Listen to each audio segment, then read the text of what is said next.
Maraming salamat sa bagong buhay, bagong pag-asa at sa lahat ng biyayang ibinigay ninyo sa amin.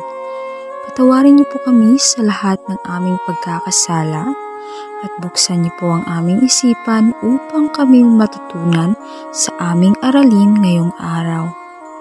Naway bigyan niyo po kami ng katatagan ng loob upang harapin ang bawat pagsubok na darating sa aming buhay. Naway gabayan niyo po kami sa paggawa ng mga kabutihan sa aming kapwa upang maging mas karapat-dapat kami sa iyong pagpapala. Amen. Ngayong araw, pag-aaralan natin ang tungkol sa pamilihan, konsepto at mga estruktura nito. Ang pamilihan ang nagsisilbing lugar kung saan maaaring makamit ng isang consumer ang sagot sa kanyang pangangailangan at kagustuhan sa pamamagitan ng mga produkto at serbisyo gawa ng producer. Bahagi ng pamilihan ang buhay pang-ekonomiko ng tao. Sa pamilihan, kukuha ng tao ang kanyang kailangang produkto at serbisyo. Kung wala ang pamilihan, ang kanyang kailangan ay hindi ito matutugunan. Sa pamilihan, itinatakda kung anong produkto at serbisyo ang gagawin at kung gaano ito karami. Binubuo ng pamilihan ng mamimili at nagtitinda ng mga produkto, kalakal at syempre, serbisyo. Sa loob ng palengke, nagaganap ang pagtitinda at pagbili ng mga kalakal. Sa ganon, iba't ibang pamilihan ang makikita sa loob ng palengke sa iba't ibang panahon. Maaaring lokal, panrehiyon, pambansa o pandaigdig ang lawak ng pamilihan. Ang tindahang sari-sari store ay isang lokal na pamilihan. Ang produktong ay panrehiyon dahil ito ay marami sa Bicol. Kumbaga, masasabi mo siyang panrehiyon kapag ang isang produkto ay makikita sa isang particular na lugar lamang or mas maraming produkto ang makikita sa isang particular na lugar. So, ang bigas ay masasabing pambansang pamilihan dahil ito ay pangunahing pangangailangan ng tao at kahit saan ka magpuntang bansa, merong nagbibenta or nagpuprodukto ng bigas. Ang ibang prutas na inululuwas sa pandaigdigang pamilihan dahil yung ibang prutas ay wala dito sa Pilipinas at merong andito sa Pilipinas na wala sa ibang bansa. Kaya ang mga prutas na iyon ay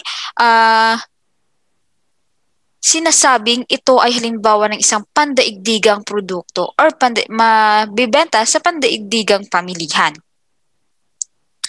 So next ay ang estruktura ng pamilihan. May mga produkto tulad ng sabon, toothpaste, kape, sardinas, suka, patis at iba pa na napakaraming producer ang nagpapaligsahan sa iisa upang makabenta ng maraming produkto. Tinatawag ang estrukturang ito na kompetisyon. So may mga produkto namang kaunti lamang ang producer. Ilang halimbawa nito ay ang beer, semento, produktong langis at petrolyo. Tinatawag na oligopolyo ang estrukturang ito. May mga produkto namang iisa lamang ang producer na nangangasiwa sa panustos ng pamilihan. Tinatawag itong monopolyo. So pag sinabi nating oligopolyo, ibig sabihin ang bilang ng mga producer ay iilan lamang. Naaayon sa brand name ng isang produkto, ang presyo ay sa disenyo, sa desisyon ng mga bahay kalakal. Di lubos ang kapangyarihan ng mga oligopolista. Minsan nagkakaroon ng sabuatan at tinatawag nilang kartel. So ang kartel ay isang organisasyon kung saan sila ay nag-uusap-usap at pinag-uusapan nila kung ano ang nais na presyo na gusto nilang ilapat sa isang produkto. Kartel ay isang compose ng ilang mga malalaking industriya, kagaya ng mga industriya ng langis, industriya ng petrolyo, industriya ng kuryente. So yan ay ilang mga produkto na pagmamay-ari ng malalaking industriya at sila ay nag-uusap-usap kung kung gaano kataas yung presyo na ilalapat nila sa ilang serbisyo.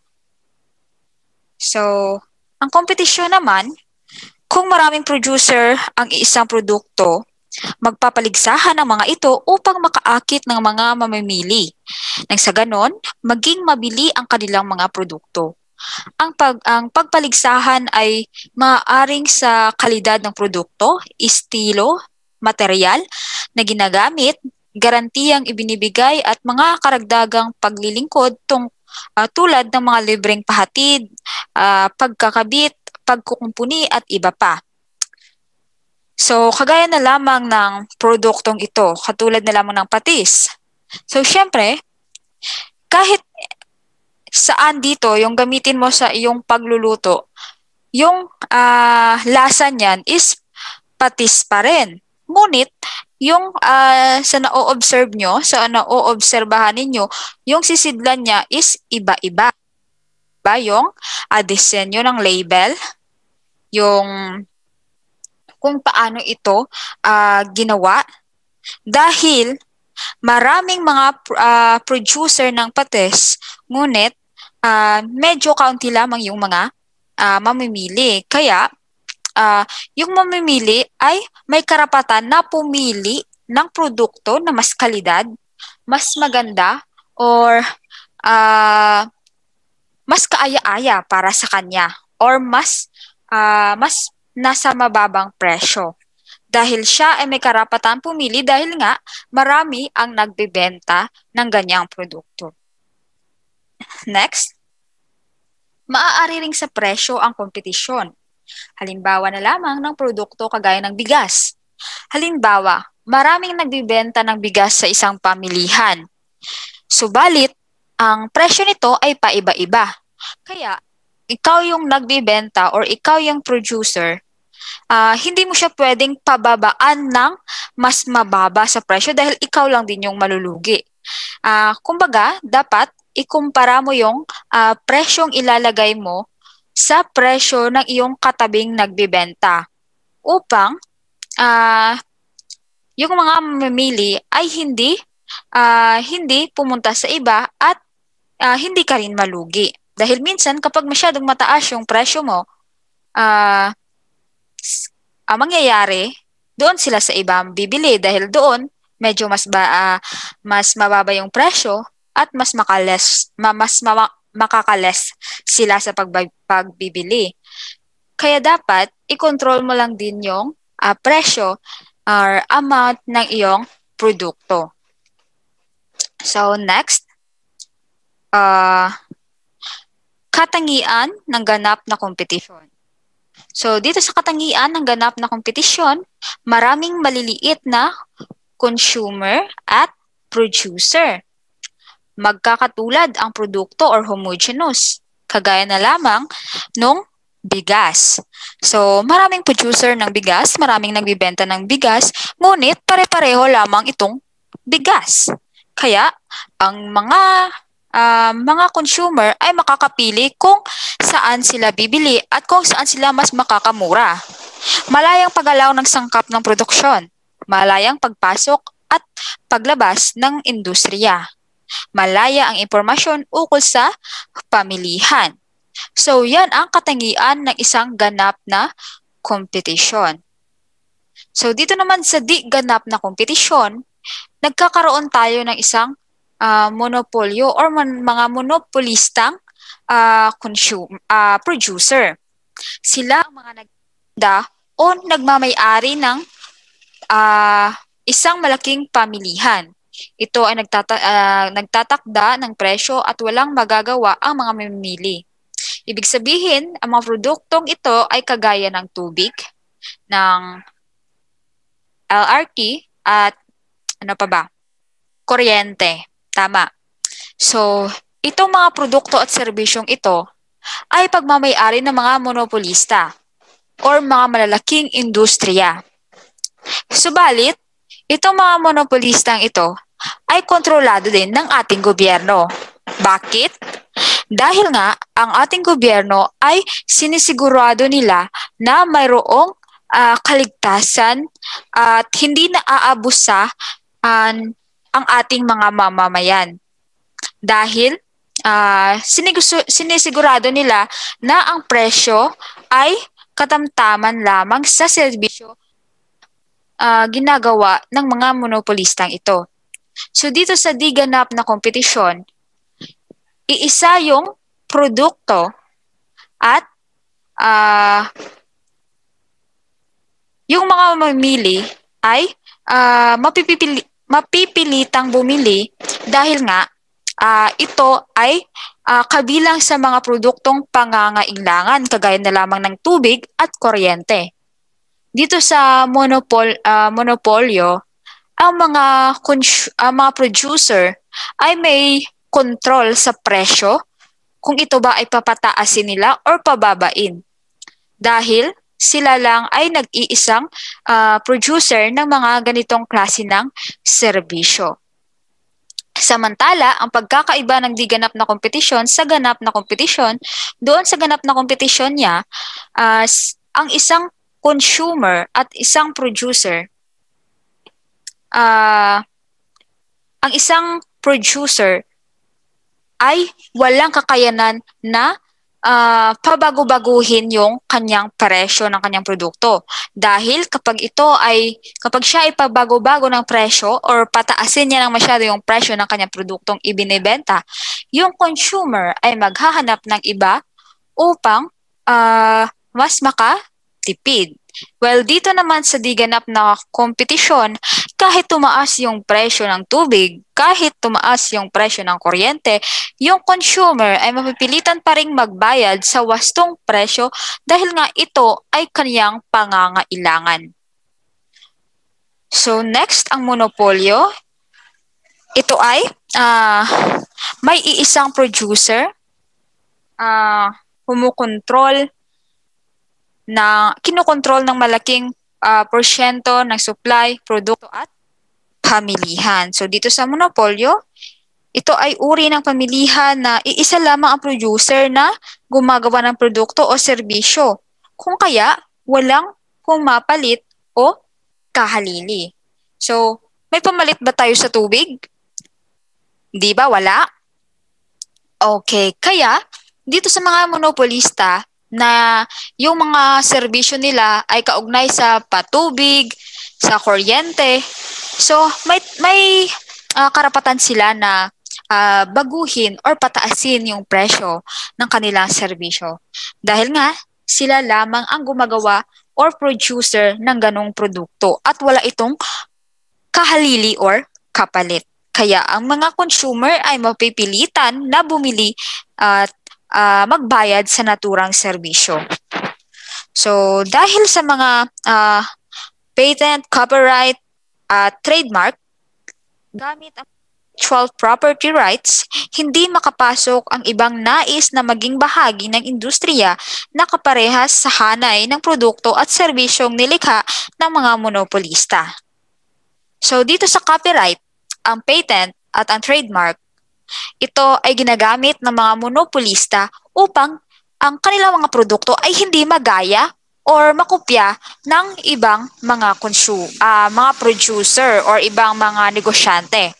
So sa copyright, ito ay tumutukoy sa mga karapatang pagmamay-ari ng isang tao na maaaring kabilang ng mga akdang pampanitikan o akdang pansining. So dito sa copyright, tumutukoy sa mga libro, na gawa ng isang manunulat, isang panitikan, or akda, pansining. So, dito sa copyright, hindi nila ito basta-bastang photocopy. Dahil ay may batas na kapag ipa-photocopy mo at ibenta mo yung libro na wala kang authority, so, pwede kang sampahan ng kaso. Well, dito naman sa patent, ang mga promoprotekta sa mga inventor at kanilang mga invention. So dito naman, ito naman ay pumoprotekta sa mga scientist or mga inventor. Ang mga produktong may patent ay hindi maaaring iangkat, iluwas, isiwalat ang mga impormasyon ng sinumang tao. Sa trademark naman, ito ay ang paglalagay ng mga simbolo o marka sa mga produkto at serbisyo na nagsisilbing pagkakakilanlan ng kumpanyang may gawa o pagmamay-ari ng mga ito. Kagaya na lamang ng mga Nike. Ng mga Nike, ito may logo na parang check. Sa Adidas, so kagaya ng mga logo na nilalagay nila sa kanilang produkto upang hindi magaya ng iba. At ito ay nagiging dahilan kung bakit mas tinatangkilik pa ng mga consumer dahil sa kalidad ng kanilang produkto. So, yan ang tatlong paraan ng mga monopolista upang ang kanilang produkto ay hindi magaya ng ibang mga producer. So, next. Sa Pilipinas, ang pamahalaan na rin ang may hawak ng monopolyo sapagkat kailangang protektahan ang kapakanan ng publiko. Isang halimbawa ng monopolyo ng pamahalaan ang transportasyon sa riles na binubuo ng tren at light railway transit or LRT, kagaya ng tubig at kuryente. So, yan yung mga bagay na iyan ay monopolyo ng ating pamahalaan. Ibig sabihin, sila ay may kontrol ng ating pamahalaan. Dahil hindi gusto ng ating pamahalaan na tayo ay maisahan ng mga monopolistang negosyante. So, next ay ang monopsonyo. So, ang monopsonyo, isang uri ng pamilihan kung saan mayroon lamang iisang mamimili ang produkto samantalang marami ang nagsusupply. Ano raw? Iisa lamang ang mamimili ng produkto samantala marami ang nagsusupply. Ibig sabihin, medyo kapareho siya sa ganap na kompetisyon kung saan pare-pareho lang yung produkto, ngunit kaunti yung bumibili, kaunti yung mga consumer. Samantala, yung mga produkto, madaming pagpipilian at madaming nagbebenta. Sa ganitong istruktura ng monopolyo, iisa lamang ang mamimili samantalang marami ang nagsusupply. Sa ganitong pagkakataon, maaaring pababain ng mamimili ang presyo ng produkto o serbisyong nais niyang bilhin. So, syempre, dito nangyayari yung kumbaga sa atin pa, gaayo. So, kung ikaw ang manugbakal, kita mo nga nagbakal ka bugas. Example, nagbakal ka bugas. So, pagbakal mo, damo sang may gabaligya sang bugas. So, bilang isang mamimili, pwede kang tumawad, humingi ng tawad or nuon ang presyo sang bugas. So, syempre, para sa imo mabakal ang isang kung ikaw ang manugbaligya, para sa imo mabakal ang manugbakal, so syempre medyo panubuon mo man or paayuon mo man ang manugbakal para hindi siya magkadto dito sa lain nga manugbaligya, di ba? So amo na ang kakatabo diri sa monopsonyo. So ang mga mamimili ay may kapangyarihan na pababain ang presyo ng produkto o serbisyo na nais niyang bilhin. Magagawa ng mamimili na pumili ng produktong may pinakamahusay na kalidad. Ang pamahalaan ay may halimbawa nito. Ito ay tanging bumibili ng serbisyo ng mga sundalo, guro, pulis at iba pa. So halimbawa na lamang ang ating pamahalaan.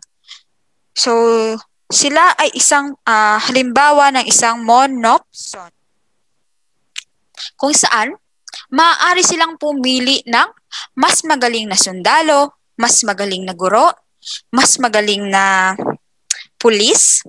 So, depende sa kanila kung hanggang saan ang kanilang standard. Dahil nga, Sa dinami-dami na ngayon ng guro dito sa Pilipinas, sa dinami-dami na ng mga doktor, sa dinami-dami na ng mga sundalo, so maaaring pumili ang ating pamahalaan kung sino lang yung bibigyan nila ng trabaho or iha-hire nila sa posisyon, 'di ba? So yan yung tinutukoy ng monopsonyo. Ibig sabihin, ang mamimili ay may karapatan na pumili ng mas kalidad na produkto dahil nga marami ang nagbibenta. Next ay ang monopolistikong kompetisyon. Ito ay uri ng istruktura ng pamilihan na maraming na producer ang nagbibenta ng mga produkto sa pamilihan subalit marami rin ang mga consumer. So dito naman sa monopolistikong kompetisyon, ang magandang halimbawa nito ay kagaya ng mga produktong sabon, toothpaste, shampoo, cellphone, kape, soft drinks. So yan ay ilan lamang sa mga produkto na magandang ihalimbawa sa isang monopolistikong kompetisyon. Ang kanilang pagkakaiba ay sa kulay, hugis, tatak, mga pakete at iba pa. Ang mga producer ang nagtatakda ng sariling presyo. Walang pakialam ang mga producer sa presyo ng kauring produkto. Basta ang mahalaga sa kanila ay tumubo sila ng malaki. So dito naman sa monopolistikong kompetisyon, marami yung mga nagpo-produce ng mga naturang produkto. Ngunit dahil nga ito ay pangangailangan ng mga tao at napaka-importanting bagay or mga produkto para sa pang-araw-araw na pamumuhay ng mga tao. So sila ay mapipilitan na bumili. Kaya kung ano kadami yung mga producer, ganun din kadami yung mga consumer. Dahil yung sabon ay pang-araw-araw na ginagamit ng tao, yung toothpaste ay pang-araw-araw na ginagamit ng tao, cellphone, kape, at shampoo ay pang-araw-araw nang ginagamit ng mga tao. Kaya kahit marami yung mga producer nito, madami rin yung mga consumer at dumadami rin yung mga bumibili nito. Sa oligopolyo naman, so dito, karaniwang mangilan-ngilan ang mga industriyang nangangailangan ng mataas na antas ng teknolohiya. So, ang mga produkto dito sa oligopolyo ay kailangan ng mga maganda at mataas na antas na teknolohiya upang mabuo ang mga produktong ito. Kabilang dito ang mga industriya ng ginto, langis, at semento. So, ginto, langis at semento, ito ay ilan sa mga produkto na hindi basta-bastang nabubuo kung wala ang mga makabagong teknolohiya. So, iba pa, nangangailangan ng mga ito ng malaking kapital kaya mangilan-ngilan lamang ang mga producer na nakapapasok sa ganitong industriya. Tinatawag ang mga industriyang ito na oligopolyo. So, ibig sabihin, ang oligopolyo ay pagmamayari lang dambuhaling mga negosyante at may mga pera upang tustusin ang mga teknolohiya na ginagamit upang makabuo ng mga produktong ito. So next ay ang kartel. So dahil nga ang mga oligopolyo na mga industriya composed ng mga higanteng mga producer at mga negosyante. So sila ay gumagawa or nagdedesisyon kung ilan or kung gaano kamahal ang presyo na ilalapat nila sa isang produkto. Kaya, ang kartel ay isang formal na kasunduan na pagitan sa presyo o dami ng produkto. Ito rin ay tumutukoy sa pangkat ng malalaking negosyante, mga tao na kumukontrol at nagmaninipula, distribusyon at pagbili at pagpipresyo sa mga produkto. So, halimbawa nito, isang halimbawa ang Industriya A ay naglalayong gumawa ng maraming produkto sa mataas na presyo, samantalang nais ng Industriya B na gumawa ng kaunting produkto sa mababang halaga. Ngunit, marahil ang pinakamalaking panganib na kanyang haharapin ng isang kartel ay kung magkaroon ng pansariling interes na mandaya ang mga kasapi. Dahil nga, ang kasapi ng isang kartel ay isang malalaking mga negosyante at mga industriya. So nagkakaroon sila ng kasunduan kung paano nila patataasin ang presyo ng isang produkto or kung gaano kadami ang produksyon na kanilang gagawin. Ngunit kapag may isa lang na may isang kasapi lamang na mandaya or isang kasapi na mandaya, ito ay tinatawag nilang chesling. Ibig sabihin, halimbawa, kahit na nagkasundo na ang kartel sa isang presyo, may ilang kasapi na maaaring maghangad at magbigay lihim na pagbabawas sa presyo upang makakita ng maraming pamilihan. Ibig sabihin, nag-okay na sila sa isa ka presyo. Pero pagkatapos sinagali, ang isa tuya ka industriya, ginpanubuan niya ang iya presyo para dito sa iya mabakal ang mga manugbakal. So, ang kakatabo nagkakaroon ng chesling. Ang chesling ay isang pagdaraya ng isang kasapi ng isang kartel. So, next ay ang OPEC or ang Organization of Petroleum Exporting Countries. So, isa sa OPEC, itong organisasyon na ito ay isa sa naging matagumpay na miyembro ng kartel. Ang paunlad na bansa kabilang dito at umaasa sa kita ng pamamagitan ng pagluluwas ng langis kasapi sa OPEC ang mga bansa na mayaman sa langis, kagaya na lamang ng Algeria, Ecuador, Iran, Venezuela, Angola, Iraq, Kuwait, Libya, Nigeria, Qatar, Saudi Arabia, United Arab Emirates.